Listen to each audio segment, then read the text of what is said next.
19h, merci de nous rejoindre sur Al24 News. Madame, monsieur, bonsoir. À la une de l'actualité. L'ONU lance une campagne de rattrapage de vaccination à Gaza.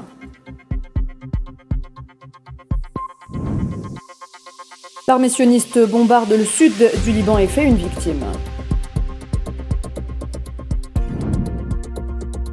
Le président de la République, Abdelmadjid Tebboune, reçoit une demande de son homologue allemand pour gracier l'écrivain Boualem Sansal.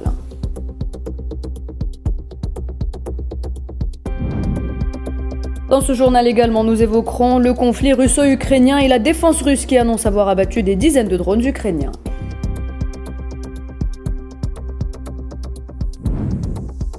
Et puis nous irons aux États-Unis où le Sénat franchit une première étape pour la fin du blocage au moment où Donald Trump insiste sur le fait qu'il n'approuvera aucune somme d'argent substantielle pour des prisonniers ou des clandestins.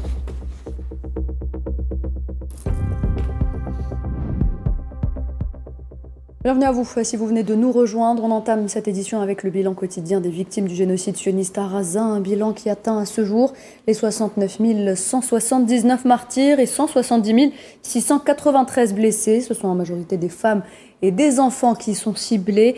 Les dernières informations des autorités sanitaires palestiniennes rapportent que durant ces dernières 24 heures, les corps de 3 martyrs ainsi que 3 blessés ont été transférés vers les hôpitaux de l'enclave palestinienne. Depuis l'entrée en vigueur du cessez-le-feu le 10 octobre dernier, 242 Palestiniens sont tombés en martyrs et 622 autres ont été blessés. Les corps de 529 martyrs ont été récupérés.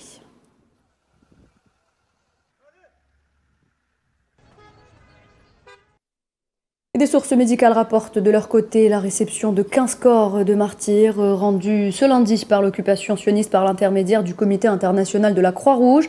C'est la 12e fois que l'occupation sioniste restitue des corps de martyrs palestiniens depuis l'accord de cessez-le-feu.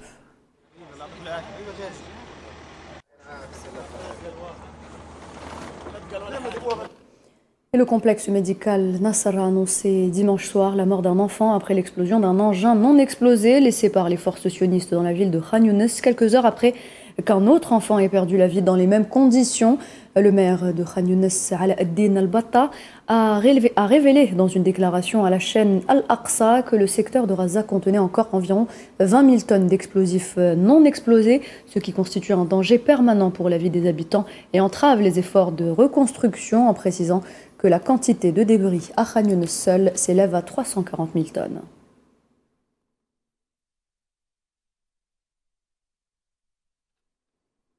Et vous le savez, en raison de ce génocide, de nombreux enfants n'ont pas pu être vaccinés depuis le 7 octobre 2023. Les Nations Unies lancent d'ailleurs une campagne de rattrapage de vaccination dans l'enclave palestinienne, comme nous l'explique Amala Maziane-Titouni.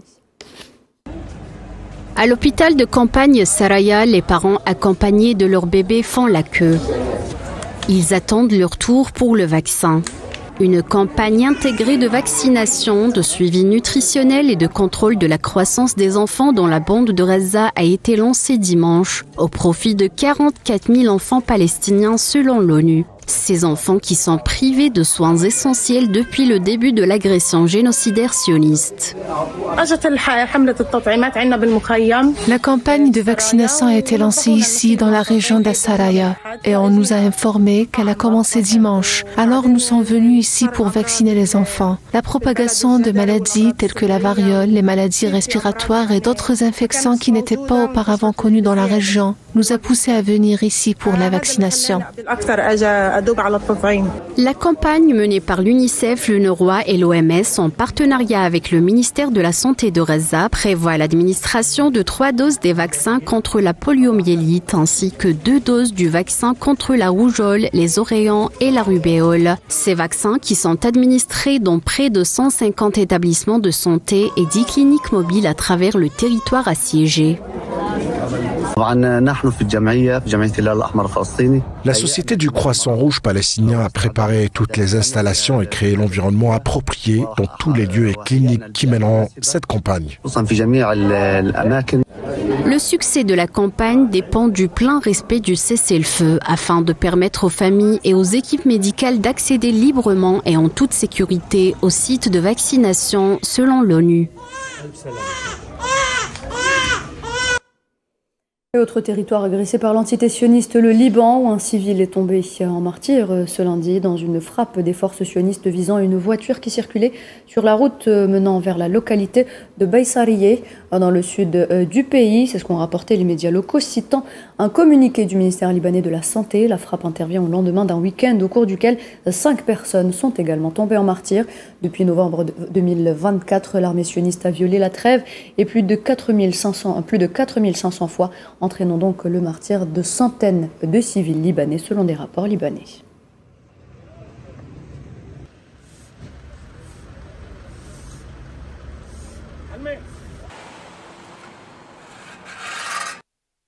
Dossier du nucléaire iranien, Téhéran a annoncé ce lundi que des inspecteurs nucléaires de l'ONU avaient récemment visité plusieurs sites nucléaires dont le réacteur de recherche de Téhéran. Le porte-parole du ministère des Affaires étrangères a déclaré que l'Iran restait attaché au traité sur la non-prolifération nucléaire ainsi qu'à l'accord de sauvegarde. Lors de son point de presse, il n'a pas précisé quel site les inspecteurs avaient visité. L'Iran a longtemps affirmé que son programme nucléaire était pacifique. Cependant, l'Occident accuse Téhéran de disposer d'un programme d'armement organisé. Regardez.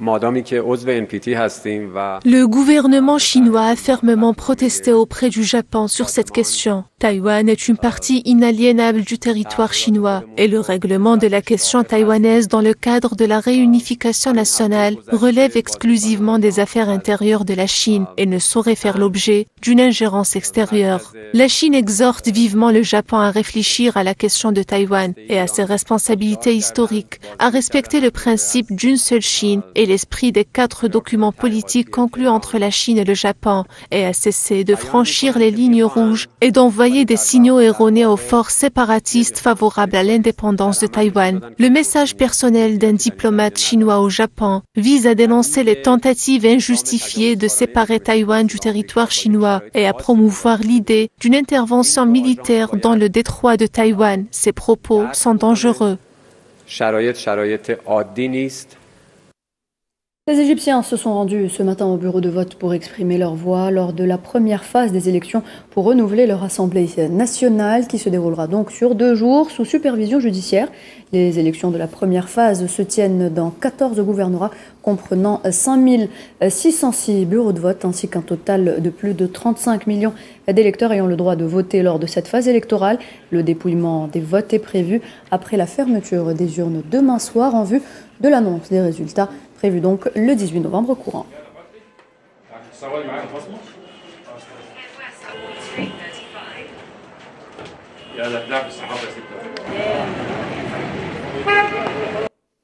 Les autorités irakiennes ont renforcé les mesures de sécurité avant les élections générales de mardi avec des forces déployées autour des bureaux de vote pour assurer un processus de vote sûr. C'est ce qu'affirment des responsables. Des agents de sécurité ont été déployés devant les bureaux de vote de la capitale Bagdad, tandis que des banderoles de campagne pour les candidats aux élections législatives flottaient au-dessus des rues animées de la ville. Les élections générales irakiennes seront les 6e élections législatives depuis l'invasion menée par les États-Unis dans ce pays.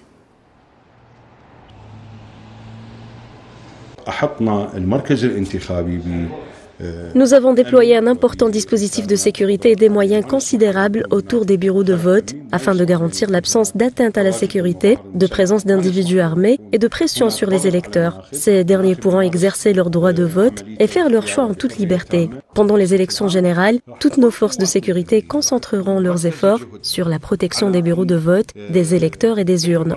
Nous entreprendrons également d'autres actions demain, notamment le transport des cartes mémoire et la protection des urnes. Tout cela exige en réalité un effort considérable.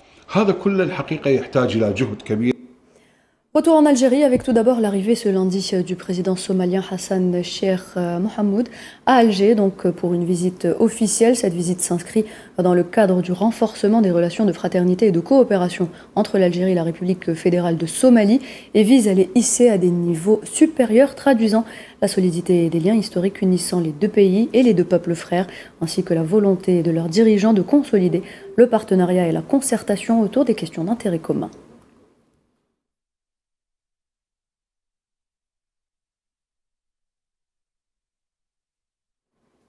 Et puis cette demande faite par le président fédéral d'Allemagne, Frank-Walter Steinmeier, au président de la République, M. Abdelmajid Tebboune, elle concerne l'écrivain Boualem Sansal. Le président allemand demande au président Tebboune d'accomplir un geste humanitaire en graciant l'écrivain détenu depuis 1 an, compte tenu, je cite, de son âge avancé et de la fragilité de son état de santé.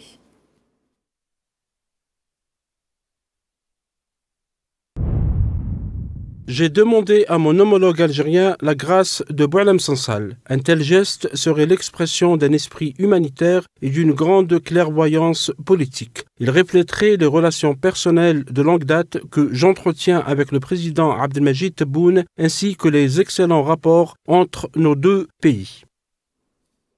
À retenir également que le secrétaire d'État algérien chargé de la communauté nationale à l'étranger, Sofiane Chaïb, a annoncé le lancement d'une plateforme électronique permettant de valoriser les projets des membres de la communauté nationale établie à l'étranger dans différents secteurs lors du 3e atelier international sur les énergies renouvelables, les mines et l'environnement tenu en Algérie. Sofiane Chaïb a expliqué que la plateforme permettait aux membres de la communauté nationale établie à l'étranger de communiquer avec différents secteurs et ministères algériens afin de présenter leurs projets de transition énergétique, ce qui permettrait donc de transformer leurs efforts en gains concrets pour développer des projets innovants dans le domaine de l'énergie propre.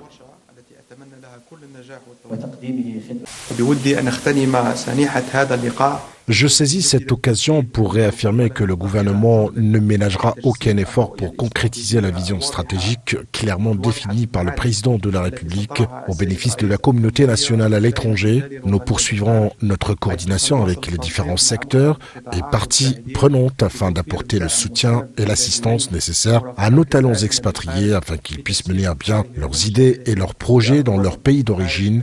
Dans ce contexte, nous poursuivons nos efforts pour le lancement d'un portail électronique favorisant la communication entre nos talents expatriés et les différents organismes et secteurs de l'intérieur du pays, ce qui est au cœur des priorités du secrétariat d'État afin de créer un espace interactif et efficace permettant de répondre aux différentes propositions, projets et initiatives présentées. Il est nécessaire que la France reconnaisse officiellement ces crimes coloniaux commis en Algérie. Ce sont là les propos de Benjamin Stora. Il était hier l'invité de l'émission Hebdo Show Algéria sur Al24 News. Retour justement sur les déclarations faites par l'historien français avec Souhila Akilal. Massacres, dépossessions, explosions nucléaires, autant de crimes commis en Algérie par la France coloniale durant 132 ans. Aujourd'hui, 63 ans après, la France n'arrive toujours pas à assumer son passé colonial entaché de sang. Pour l'historien français Benjamin Stora, il est crucial de reconstruire l'histoire de manière chronologique et la rendre accessible au plus grand nombre des deux côtés de la rive. Et cela passe notamment par la restitution des biens volés et des archives. C'est qu'une histoire aussi longue, aussi compliquée et cruelle qui a duré 132 ans, ne peut pas s'aplanir, ne peut pas se régler par un seul geste ou un seul discours ou un seul mot.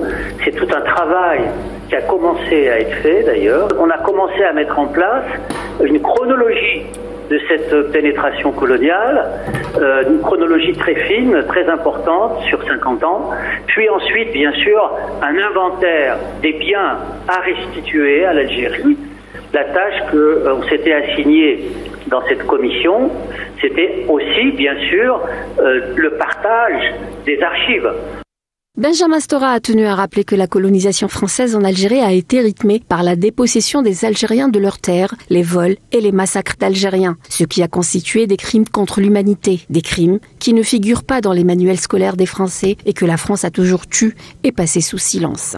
Le système colonial a été un système de dépossession de ce qu'a été la nation algérienne, de ce qu'a été le peuple algérien.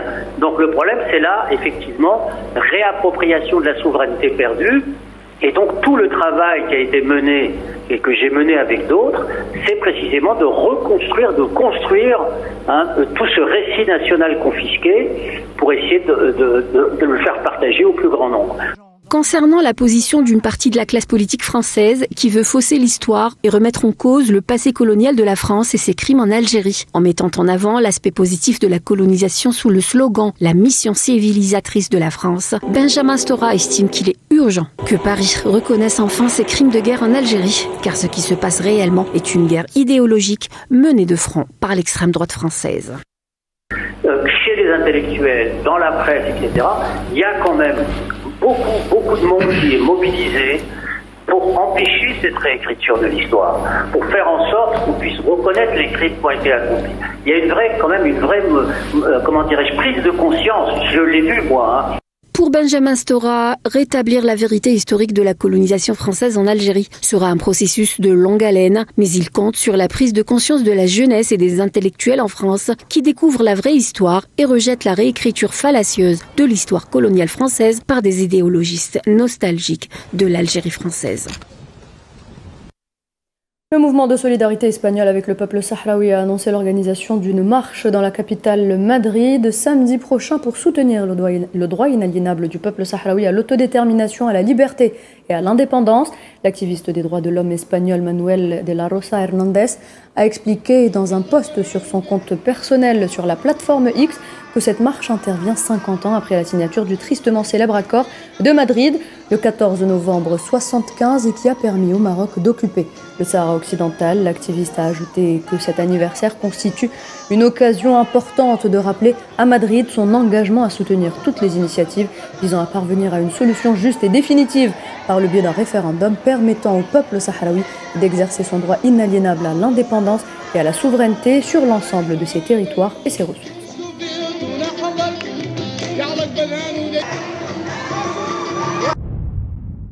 Cette marche vient 50 ans après la signature du funeste accord de Madrid le 14 novembre 1975 qui a permis au Maroc d'occuper le Sahara occidental.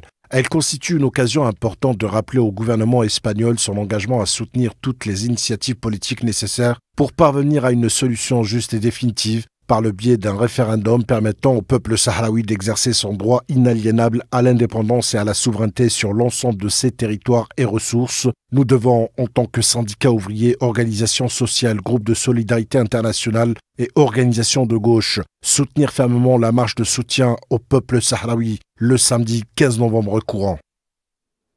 Dans le reste de l'actualité, le ministère russe de la Défense a annoncé que ses systèmes de défense aérienne avaient réussi à abattre des dizaines de drones ukrainiens la nuit dernière. Dans un communiqué publié sur Telegram, la défense russe a confirmé que son système de défense aérienne avait réussi à abattre et détruire 81 drones ukrainiens dans plusieurs régions du pays.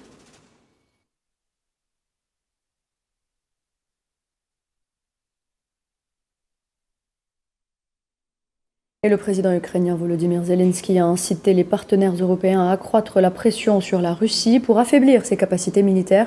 Dans une allocution quotidienne de dimanche soir, Zelensky a déclaré que l'élaboration d'un nouveau train de sanctions de l'Union européenne était en cours. Ce train de sanctions ciblera les personnes morales et physiques qui continuent de tirer profit des ressources énergétiques. Zelensky a également évoqué l'intensification des frappes russes contre les infrastructures énergétiques ukrainiennes et a appelé à un renforcement de la défense aérienne.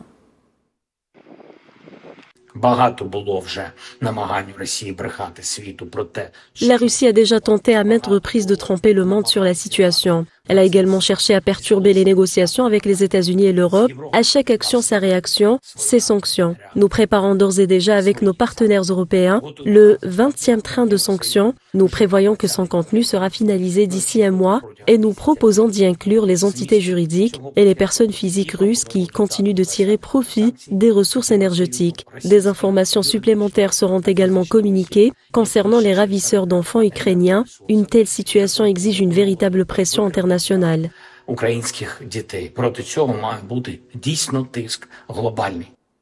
De son côté, le Kremlin a déclaré qu'il souhaitait que la guerre en Ukraine prenne fin au plus vite, mais que les efforts pour la résoudre étaient au point mort. Le porte-parole du Kremlin s'adressant aux journalistes a réaffirmé la position de la Russie selon laquelle la guerre pourrait prendre fin une fois tous les objectifs atteints et qu'elle préférerait y parvenir par des moyens politiques et diplomatiques. Selon Dmitri Peskov, Kiev ne souhaite pas poursuivre la conversation alors que la guerre approche de la fin de sa 4e année. La Russie contrôlerait à l'heure actuelle environ 19% du territoire ukrainien et s'efforce de prendre les villes de Pokrovsk et de Kupiansk.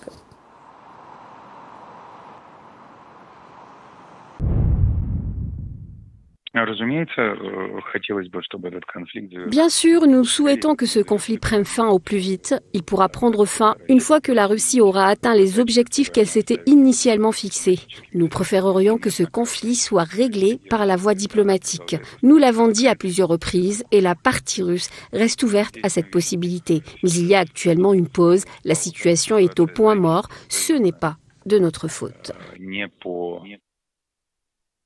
Le Kremlin qui a réaffirmé par ailleurs que Sergueï Lavrov travaillait activement comme ministre des Affaires étrangères de la Russie et a suggéré d'ignorer les spéculations des médias occidentaux selon lesquelles il serait tombé en disgrâce auprès du président Vladimir Poutine. Sergueï Viktorovitch continue de travailler activement. Toutes ces informations sont totalement fausses. Il ne faut pas y prêter attention. Tout va bien. Vous verrez le ministre lors des événements publics prévus à cet effet.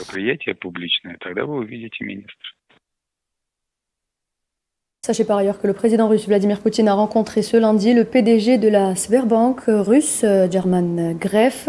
La banque, qui est le premier établissement de crédit en Russie, prévoit une croissance de ses bénéfices d'environ 6% en 2025, c'est ce qu'a déclaré Gref. En février, la banque russe a annoncé un bénéfice record de 18,1 milliards de dollars pour 2024.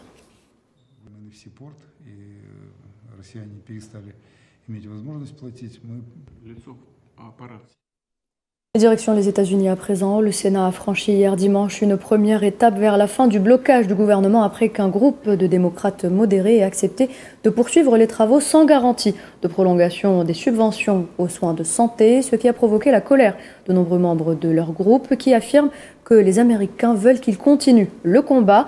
Lors d'un vote test premier d'une série de manœuvres procédurales requises, le Sénat a voté par 60 voix contre 40 en faveur de l'adoption d'une loi de compromis visant à financer le gouvernement et de la tenue d'un vote ultérieur sur la prolongation des crédits d'impôt de l'Affordable Care Act qui expire le 1er janvier.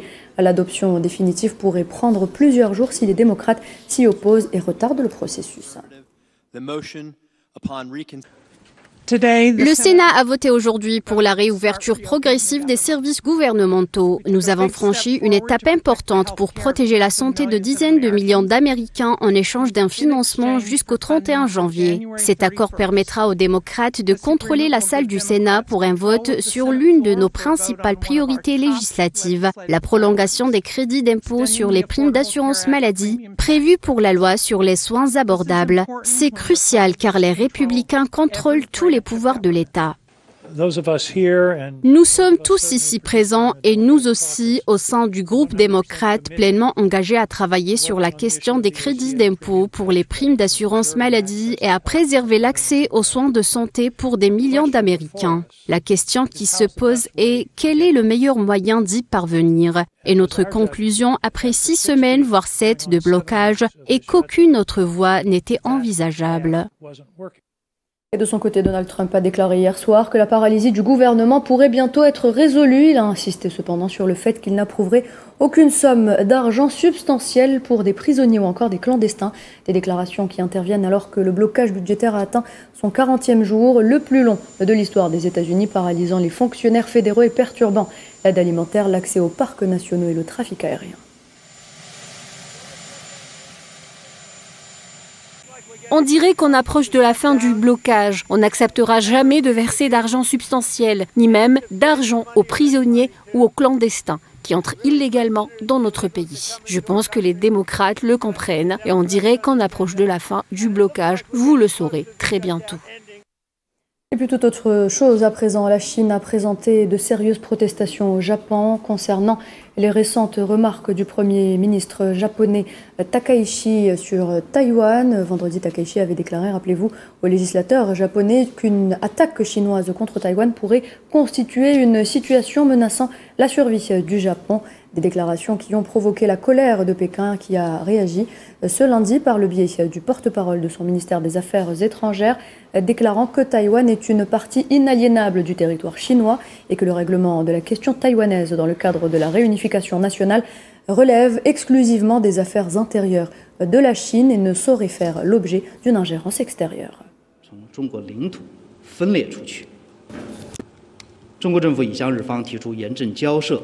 Tant que nous sommes membres du traité sur la non-prolifération des armes nucléaires et que nous respectons l'accord de garantie, nous assumons nos engagements. La semaine dernière, des inspecteurs de l'AIEA ont visité plusieurs sites nucléaires, dont le réacteur de recherche de Téhéran. En raison de l'agression du régime sioniste des États-Unis, nous sommes confrontés à une situation exceptionnelle. L'AIEA doit en prendre conscience. La situation n'est pas normale. Les Américains disent vouloir un accord, mais en réalité, ils n'en veulent pas. C'est de la tromperie. Ils ont montré par leur acte qu'ils n'ont ni sérieux ni bonne volonté à cet égard.